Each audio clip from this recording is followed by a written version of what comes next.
Kia ora, this program is brought to you by Wellington Access Radio. Wellington Access Radio, make your voice heard. Charlotte, why are you with us today? Tell us some stories. Some stories? Yeah, why have you graced us with your presence today? Oh, well, because you're lucky, you're happy to have me, which is the first point. But I thought we'd talk about sleep today. Oh. Yeah. And dreams?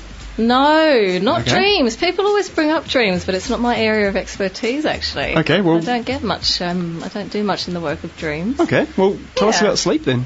Well, how do you guys sleep? Do you ever have nights where you... I sleep on my side. Wes doesn't sleep. I'm a terrible sleeper. Really? Huh. Awful. That's interesting. I do. I have. Yeah. I'm just doing this motion of like the sea with my hand at the moment. It's like dips and troughs. I have really good weeks. Right. And then I'll find that I'll wake up at 5 a.m. and I'm done then. So you're just awake and you can't go back to sleep? That's it, yeah. Yeah. But I'd imagine it's just because you're so highly strung, you're constantly going. So he talks really fast, doesn't he? He does talk fast, and especially today. I think it's just the way he's wired. He's just sort of high... 2 sugars high in this energy. coffee, thank you very much. Yes. And he takes a giant slurp. How about you, Rob? Do you ever have problems sleeping, or are you pretty... I'm reasonably consistent. I think that most people have sort of a period where they drift slowly to sleep, and you may get a little bit frustrated, but usually I can... Well, the statistics in New Zealand are that 25% of the population will have a problem sleeping in any given year. Wow. So this is more kind of insomnia stuff, so it's difficulty falling asleep or difficulty staying asleep, which means times when you wake up in the night, or like you're describing, waking up early and not feeling very rested. Or just, I get a lot of, you know, like I'm sort of semi-conscious. Yeah, in that kind of part dream state. God, I hate that. I just hate it. It's just a waste of time, you know. Yeah, it is, isn't it? However, do you notice what you do with your thinking when you're not sleeping well?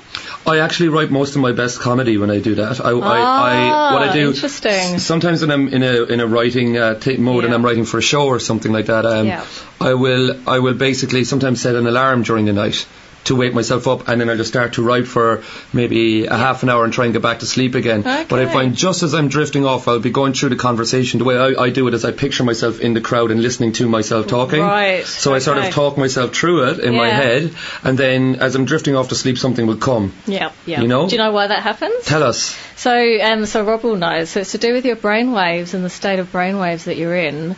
So when you're in a more relaxed brainwave state, that's when your brain can be much more creative. Okay. So you can connect things that you wouldn't be able to connect when you're in a very wakeful state. Right, okay. So a lot of people accidentally get creative when they're trying to fall asleep, or when they wake up in the middle of the night and their brain's thinking about all these solutions. Studies have shown that if you lay down, you're more creative. So take a lay back on your couch and just chill out or meditation. Or meditation. Like that's ideal. But even just the simple laying down just chilling out. So and just get a dictaphone to write down because it doesn't really capture your ideas, because if you don't capture them in that creative state, you'll lose them. Yeah, and otherwise you break that creative state to get the pencil and the pad and the lights on, and it's just you can. This is really intriguing actually, because having the two of you here, I do the same. It's really good. I hope our listeners are. This is Wes comedy tutoring. This is fantastic. No, but it's a really useful thing, because a lot of people, when they're going through a period of not sleeping, it's often because they've got more going on, which might mean they've got more stimulus and more stuff going on at work, so on and so forth.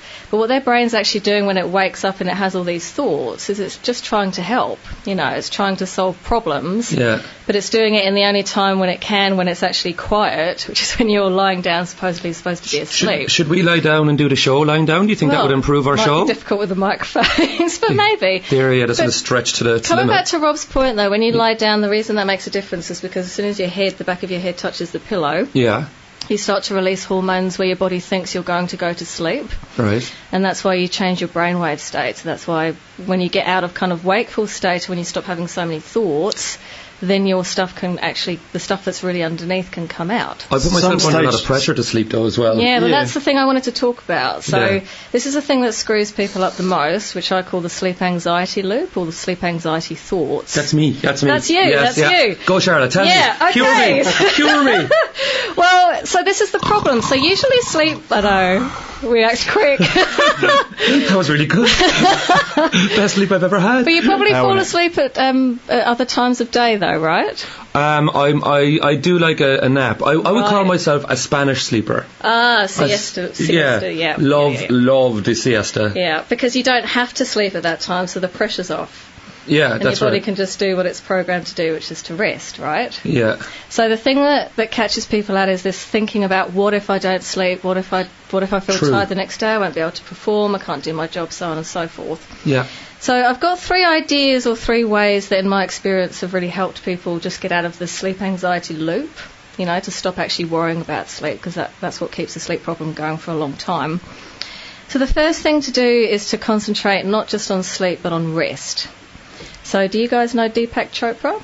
Who? Deepak Chopra. Who's he? Famous kind of self-help guru, American. He's a medical doctor as well, but he's very much into self-help and meditation. It's slightly different to Tupac. Mind-body healing. Say that again? Slightly different to Tupac. Yeah. You can't sleep, that's okay. I'll solve that problem for you. But what he does, after being kind of in the business of helping people heal themselves for about 30, 40 years, and I wouldn't ever dream of doing this, but it's very interesting. So what he does is he sets an alarm to purposely wake himself up every half an hour so he can meditate. And the reason he does that is because he rises in the morning feeling a lot more rested than if he were to have been unconscious for 8 hours.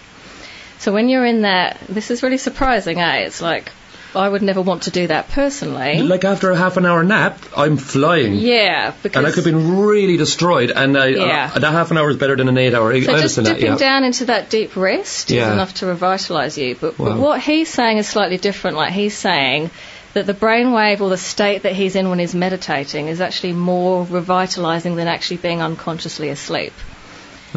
Yeah, but we know this also from studying people that meditate, like people that give their lives to Buddhism and Buddhist meditation.